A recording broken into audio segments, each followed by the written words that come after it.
Hi, I'm Chef Duane. I'm a culinary arts instructor at the Inland Northwest Culinary Academy here at Spokane Community College.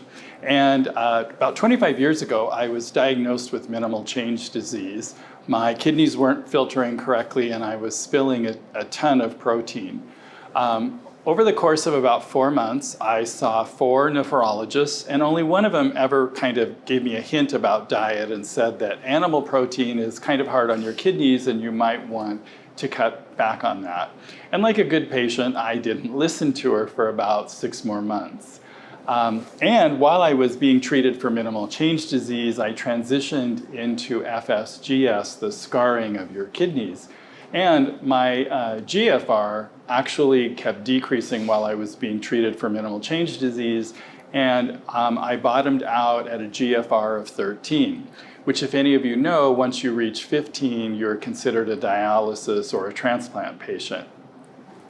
So I have a friend who is a clinical dietitian who teaches here at our school. She'd been following my case, and so she came into my office one day and said, I want to challenge you and take as much animal protein out of your diet for 90 days, and let's just see what happens.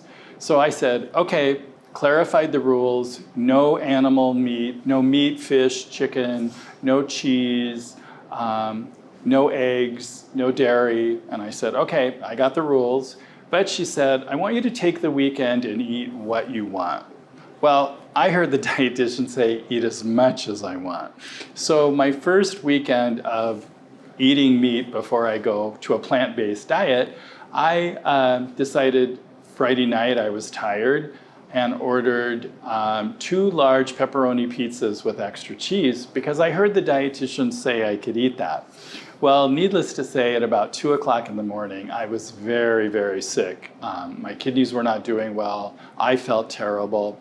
And in fact, my one weekend to eat meat, I didn't eat anything else all weekend. And it was about Sunday afternoon that I realized, oh, it was the pizza that made me this sick.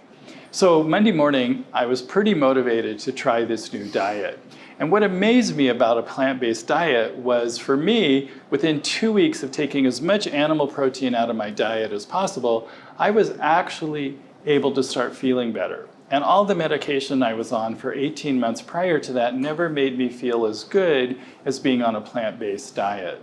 So as a culinary instructor, I really took this plant-based diet as a challenge for me, and it's one of the reasons I actually love my kidney disease. It's made me a better chef, it's made me a better cook, because I've been working with the challenge of how do we add flavor back into a kidney patient's diet. So, it's challenging, but it's so rewarding, and I think if we can give kidney patients flavor, we as patients will follow the medical advice of our dietitian and our doctors. So let me give you some examples. The first thing that a lot of kidney patients are told is you have to cut back on salt. So to do that, you have to add other flavors. So one of the great ways to do that is by adding a little bit of acid. It brightens up the food and it adds more flavor. And what people don't think about sometimes are using fruit vinegars. Fruit vinegars are a wonderful flavor addition to food. They're not really, really sharp and tart like a cider vinegar, but they can add a lot of flavor. So like when I cook lentils, I try to always add a little bit of lemon juice, lime juice, or a fruit vinegar with those to brighten up the flavor. So that's one example of how you can add flavor back to your diet. So needless to say, I was very motivated to stay on a plant-based diet. And over the next couple of years, I was actually able to be weaned off of all medication.